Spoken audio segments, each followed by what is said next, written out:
Kia ora everyone, and welcome to the ACE RMO 2026 Hawke's Bay Hospital webinar. My name is Sam and I am the ACE RMO consultant. Today we're going to start off with an opening karakia, and then I will give everyone a brief outline of what they can expect this afternoon. Whakatakateo ki te uru, whakatakateo ki te tonga, kia mama, kina ki ta, kia ma taratara ki tai. E hia, ki ana, te atakura, he tio, he huka, he hohu, ti he mauri ora.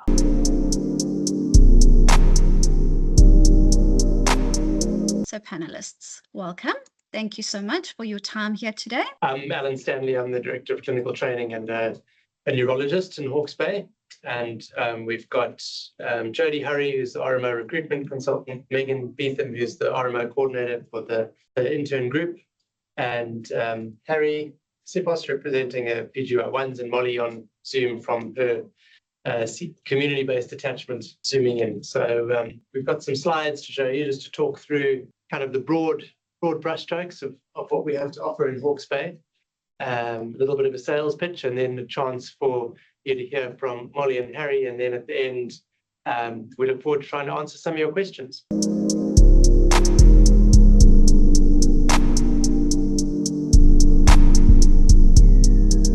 We were just discussing that it's always hard to advertise a hospital with pictures of hospitals because they always don't look that great. But the sun in the background is generally accurate in Hawke's Bay. We do have very good weather overall.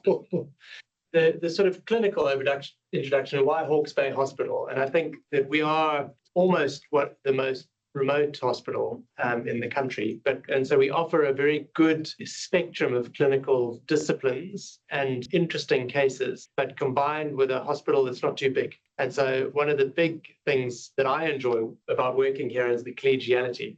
You know, the departments tend to be relatively small, and it's very easy to talk to your colleagues, and everyone tends to know each other, even if not by name, by face. So our population is 180,000. We serve some remote rural communities in Wairoa and Waipukurau, and we have a CBA rotation out to Wairoa in the second year, which is always very popular as a sort of a rural medicine exposure, a chance to work a bit more independently and see a different part of the region, which is great. I won't bore you by reading through the list, but basically the only things we don't have are cardiothoracics, plastics, and neurosurgery, and we do refer out of site for various more advanced things like our oncology services uses radiotherapy in Palmerston North, although we're in the process of building a radiation bunker, and so we will in the next year or two be able to offer radiotherapy locally. And so I think the broad takeaway from that slide is we offer good spectrum, but in the right size hospital where everyone's very collegial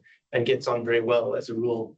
So a little bit, some pictures there with the Hawke's Bay region. So Hawke's Bay offers excellent work-life balance. So we do have sun, which we mentioned. We've got the beaches not too far away and some really good outdoor adventures from hiking. We've got Tomato Peak and rafting in the Mahi River. There's a lot of cycling lanes up to, it says 200k there, of lots of cycling and trails that you can do. There's also some really great schools in mountains getting close by, including just heaps of really good food options and stunning wineries that hold lots of different events. So you've still got a bit of a vibrant city vibe, but plenty of other things to do. And I always like to say we're not actually too far to get to different places. So it's only a couple of hours. Like if you wanted to have a weekend away and go somewhere else, like down to Wellington or Taupo, Rotorua, so you've got lots of options from where you're based. So just in regards to the recruitment process, so applications all come through from ACE and they get reviewed by a selection panel. So that is our PESers, so your pre-vocational education supervisors. Alan here as part of the clinical training, and myself as the recruitment consultant. So we don't do interviews for ACE just because of the number of candidates. But we do read through your CVs and rank where they are. So basically, when we review them, we're looking at your cover letter. It doesn't need to be pages. It's always nice if maybe you put a picture so we can kind of put a face to the name. And then obviously with your CV and your references that will come through. So we rank, you obviously do your ranking. It's not mandatory to do a site visit to come to Hawke's Bay. If you're coming this way, obviously, get in touch with us. We're happy to take you around and show you around the hospital. Some people in previous times too have teams through where we've had a talk on the phone just to give you an idea of how things work, or even just an email to say, hey, I'm interested, and if you have any questions at any stage, just reach out to us. Because we don't interview, it's really important what you put in your cover letter. And it's if you genuinely are ranking us highly, please say that in the letter. It helps us to sort of prioritize you over other people. And it's good to get a sense of who you are and what you're looking for in the cover letter. And even if you don't visit, I think an email or a phone call to the RMO to let them know that you're genuinely interested is important. And if you are using the same cover letter for a few different sites, please just edit it before you send it to us. Occasionally, we've got people saying we're so excited about starting in Whangarei. So, just make sure you tell us the right things about where you're going and who you are.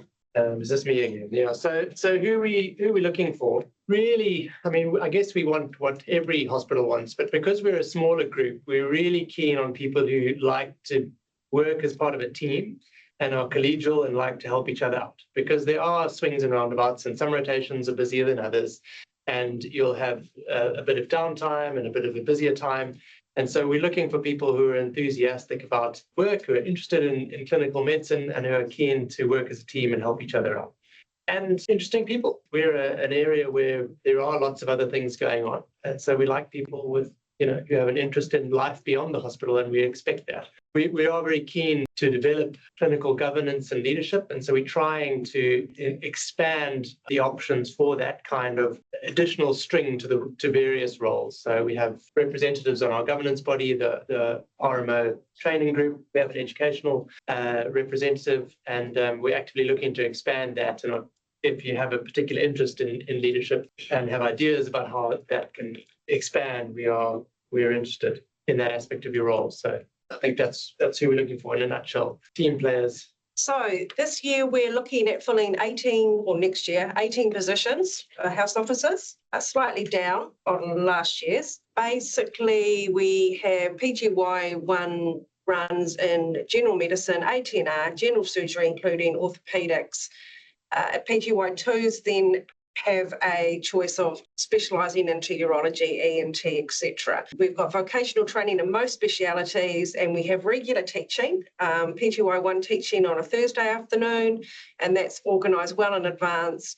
We have informal teaching, on-the-job learning, plus we have grand rounds, and we have weekly teaching sessions, pathology meetings, etc. The protected lunchtime meetings, we have PGY 1 first from 12 to 1, and then PGY 2 plus from 1 till 2. So normally one lot will take over from the other if looking after what's going on in the wards. Phones should be turned off so that you're able to do that. So you kind of piggyback each other. PGY 1 starts in Hawke's Bay with a week of orientation. It's a really important week, and a week that we really enjoy putting on, and we do a lot of planning for it. If we have people coming from Auckland and Dunedin, this is the time where they get to meet each other, especially, and form those bonds and get to know each other, because you're going to be a core group that's going to be working through the next 2 years together. If you don't have family in Hawke's Bay, having this sort of bond with your colleagues is really important. It helps support you. And Harry will be discussing the very active social life that our RMO have.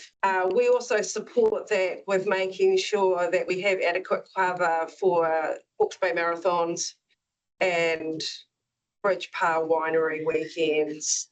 That seems to be popular. Yeah, we've been around enough to know this is where we need to put in our extras to work. We have quite a few British house officers that come over, and so they kind of join in the group as well. So on the whole, that's what we really want to start the year off with. We will do pharmacy teaching. One of the things that we do try and do, and we do, is we put you on the Thursday and Friday before you start your very first day. We put you in your run that you're starting on the Monday with the current house officer so that they will give you a good orientation, that you know where you're going on the Monday, you know your team. And so hopefully we can get over some of the jitters, and then on the Monday that you start, we have buddies. So we will have extra house officers, they're usually PGY3s, and as buddies in all the medical runs, they move around, they're not one-on-one, surgical and orthopedics. And we also have buddies staying for long days and weekends for the first 2 weeks so that you're not alone. And if there is any issues, obviously the RMO unit and colleagues are there to, we have to do some extra help and support, then that's what we're there to do. Roster information, excitement. Rosters come out 28 days prior to the start of a quarter, 4 quarters, 13 weeks. Over your first quarter, you will be expecting to work 3, maybe 4 at a push weekends, with potentially about 7 long days. Weekend work here in Hawke's Bay for both medical and surgical orthopedics is 1 8-hour shift on a Saturday or a Sunday and 1 15-hour shift on a Saturday or a Sunday. You have RDOs either preceding or post your weekends. You do not start nights until quarter 2 if you have completed a medical run. Then you will always be partnered on your first couple of nights with a PGY 2 or 3. There's 2 of you together, you're not left on your own. So we always put that extra support in. And if there's any worries or nervousness about going into nights, then obviously we can have these conversations. If we need to do any support. Shifts a night. So once you do start working nights, you will probably work 1 set of weeknights and maybe 1 set of weekend nights. If you are working a set of weekend nights, you will only work probably another 2 weekends. So we try not to go over that. We don't do back-to-back weekends if we can help it. And we want to stay well within reason. And obviously Hawke's Bay doesn't overwork everyone because we want you to have a really good social life. We want you to have a good balanced life. So the RMO unit is open I'm there at 7 in the morning. We do sickness and we love visitors, as Harry and I'm sure Molly will tell you. If there's any issues, we've got an open door policy. I'm there for conversations. Jodie's there for conversations. All the girls in the unit are more than happy. And actually, it's one of the highlights of our day is when we get lovely visitors. We encourage annual leave. In fact, we do reports and make people take leave because we know you need to have a good break. So as for being a supportive RMO unit, I think we do a really good job and we end up having a really great relationship and we're very proud of our house officers when they get through their 2 years.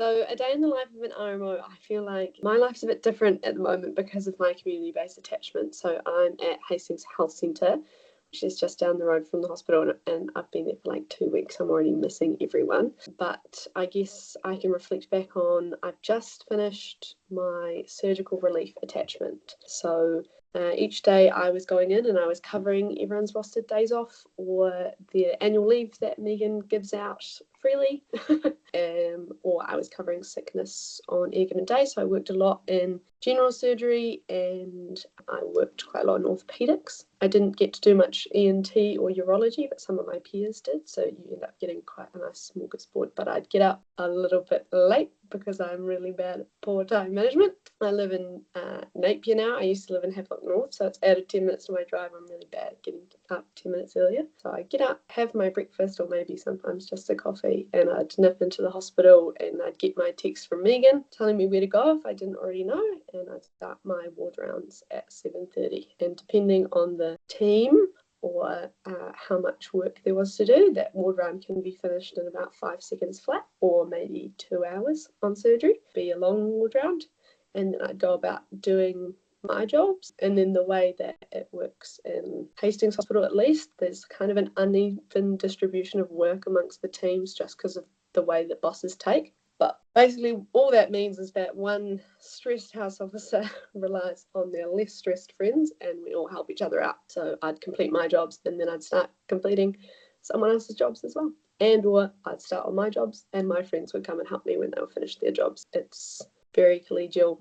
It's kind of just a given that it's what happens. We all have, I mean, I'm in so many group chats because I was on relief, but we all have group chats and we're just throwing jobs around and going about our days. We all find it very important to sit down and have lunch. And the mass group text often went out at 11:30 a.m. because we were starting to get hungry. I would say Hawke's Bay is very known for a sit-down lunch. People eating on their jobs is a bad sign. And when I see people getting their lunch and walking away from our lovely outdoor tables in the sun, we chase them down and take jobs off them because that's not how Hawke's Bay works. You sit down and eat your lunch. And then we crack on and rearing to get out the door 3:30 or 4 p.m. If I'm the unlucky busy house officer, sometimes you're staying a bit longer. But I was just saying before that last year I was talking about how I never stayed late, and having worked another year, I've stayed late a few more times, but it's still pretty given that I'm out the door on time. It would be very rare to eat dinner if you're not on a long day at Hastings Hospital. So I know in some places, some other hospitals in New Zealand, that's not so rare, but that has happened to very few of us. We are eating dinner in our homes, nice and relaxed after a long day at work. I go on my runs because I'm training for the Hawke's Bay Marathon that Megan was talking about. Just a half, actually. And I was really slack. I didn't go on my run today. But I'm going with a bunch of my peers often because we're all doing it, going up the peak, going round, going to wineries on the weekend. I booked my ticket the other night with some friends. They're doing a dog walking winery thing this weekend. So yeah, that's a day in my life, basically, is work, socialising, running. And I'm missing the sit-down lunches being at Hastings Health Centre, but the people there are really nice, so I'm enjoying that too. I was a TI here, so I think one of the big things that speaks out to me is that we have a pretty good, I think there's 12 TIs based in Hawke's Bay. Easily, most years we have over half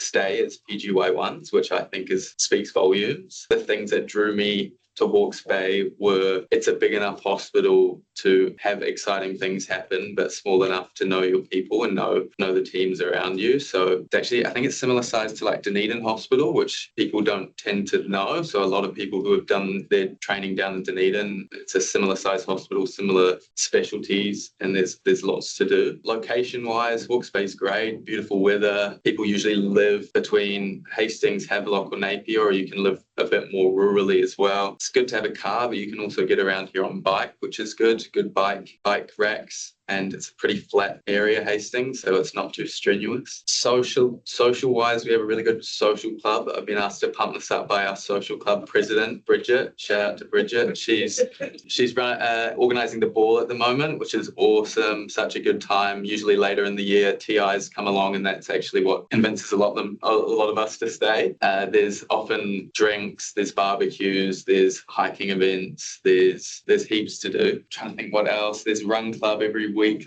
that's getting bigger and bigger. The hospital is just a collegial and supportive place. Day in the life as a PGY1. I started on the rehab ward, so it was a nice start to the year. Now I'm on general surgery. So you definitely have, throughout the year, you have different, as Molly was saying, different levels of busyness and what your day looks like. But all in all, it's very well supported and you learn lots. I think one of the big things that Hawke's Bay has to offer is that from my friends across the country, it's not often house officers are paper pushers and you end up just churning out discharges. Here, it's definitely a bit more of a mixed bag. We have PGY1s learning how to do chest drains on the ward, or I think, Molly, didn't you cardiovert a patient on the weekend? There's lots of things to learn and lots of opportunities. Teaching is really good. We have great teaching from SMOs, very practical, very at our level. How to do a handover. What happens when you're the first person at a MEC call or a rapid response. So it's really relevant and it's really good. I can't stress how much Hawke's Bay has really supported these first few months of learning. So I recommend and very open to questions. Could either of you comment on finding accommodation? Is it hard to find a place to stay or expensive, reasonable? Yeah, it wasn't too hard. I think price-wise, it's reasonable. Molly, any thoughts? I feel like I can comment on this really well because I've actually shifted as well while I've lived in Hawke's Bay. So when I first came, we found a flat in Havelock North relatively easily, really nice family home. It was like very wholesome vibes, and it had a heat pump in every room, and it was very reasonably priced for that. The only downfall was that the lease started at Reg changeover, which was a week later than we started, but the RMO unit supported me and my flatmate through that period, and then we moved in. They were selling that house, and so now we've moved to Napier, and we're basically paying the exact same amount for a really nice fancy new build 10 minutes away from 10 more minutes away from the hospital, so it's a 25-ish minute commute, and Havelock North's like a 15-minute commute. I feel like I would be paying a lot more to be living in a house like this or houses like those in other places. It's kind of plumb average for across New Zealand, but you're getting a nice house not too far away out of it. Thank you so much. And again, I just wanted to say in the beginning as well, just thank you so much for your time today. I know that capacity and time is really precious. So to have you here providing this information and key points for our attendees is really, really valuable. So thank you for that.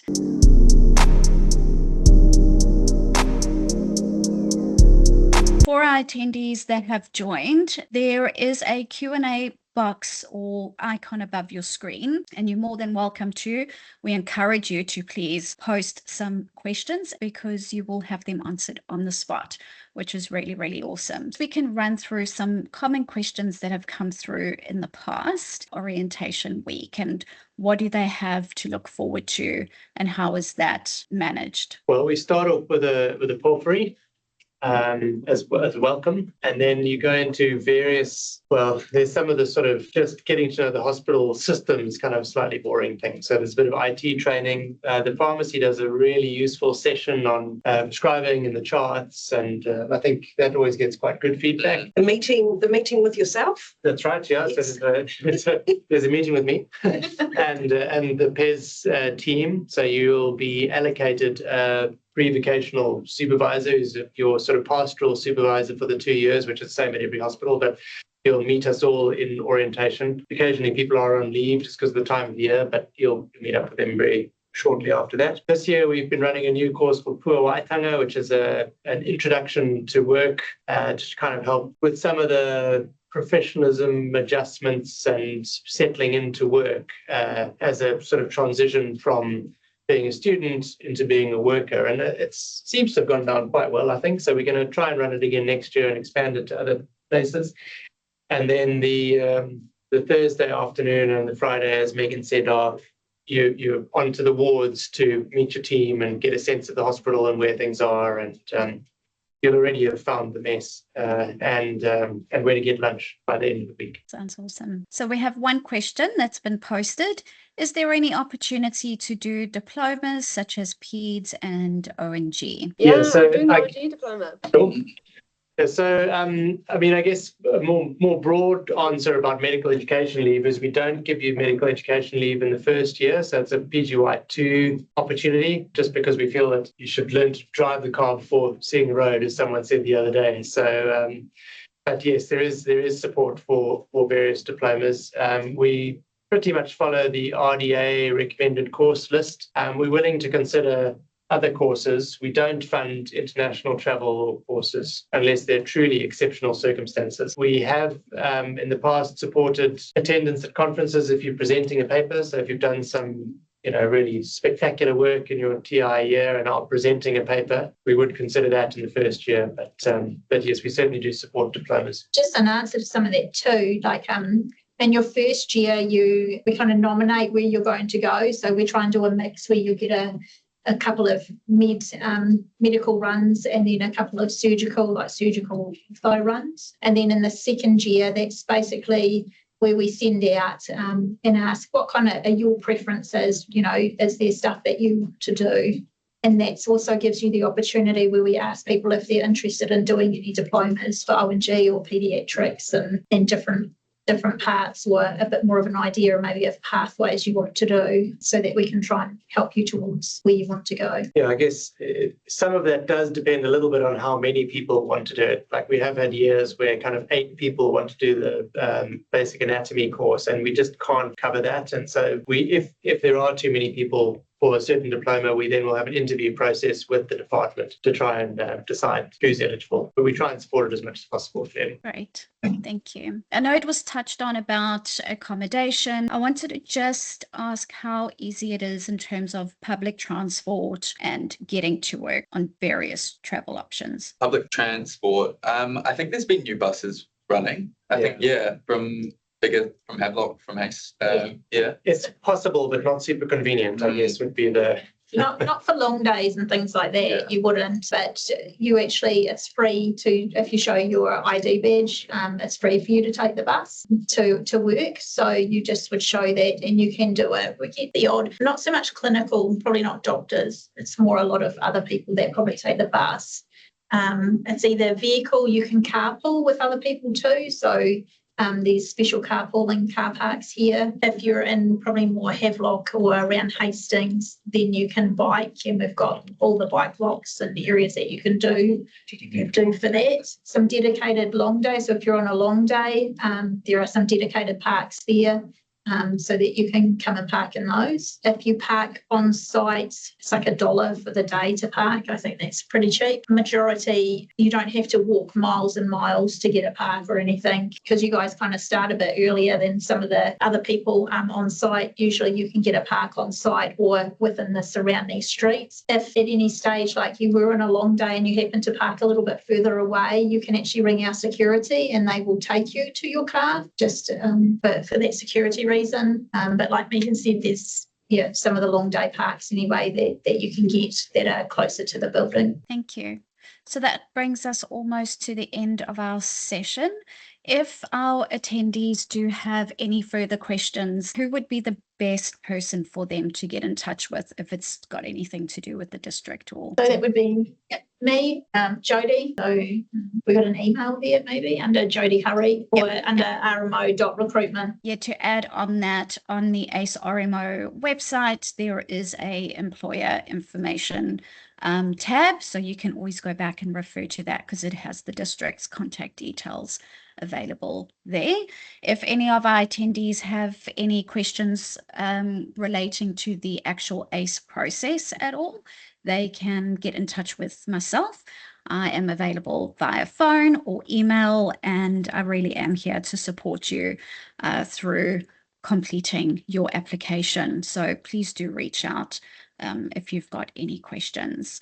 I guess before we end, I'll just open up the floor for any last comments, or perhaps our RMOs would like to give one last piece of advice, maybe something they wish they had known before starting the role. Megan, you like a border on your on your cover letters, don't you? We print out all the CVs, so if your cover letter has got a bit of a border or something, it just makes it stand out, especially if we've met you or you've come in and you've taken the time to reach out to us. Pop that in your cover letter.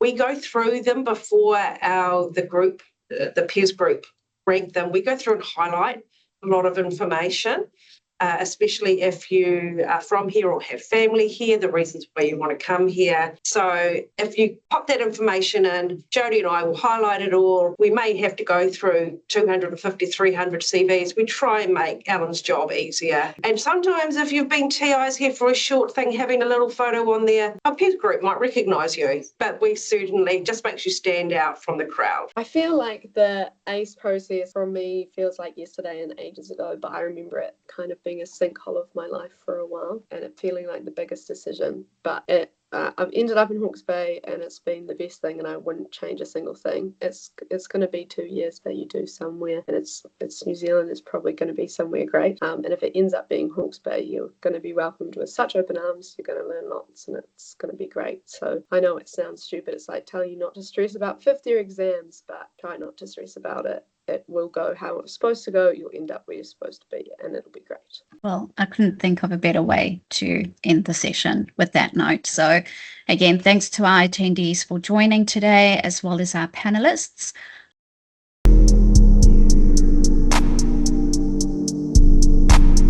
Kia ora, te marima, kia whakapapapau ngāmu te moana, he huarahi mātou, te rani nei, aroha atu, aroha amai, tātou ia tātou katoa, hui e taiki. Thank you so much, everybody. I hope everyone has a lovely evening, and thanks again for attending. Everyone. Bye. Thank you. Thanks very much.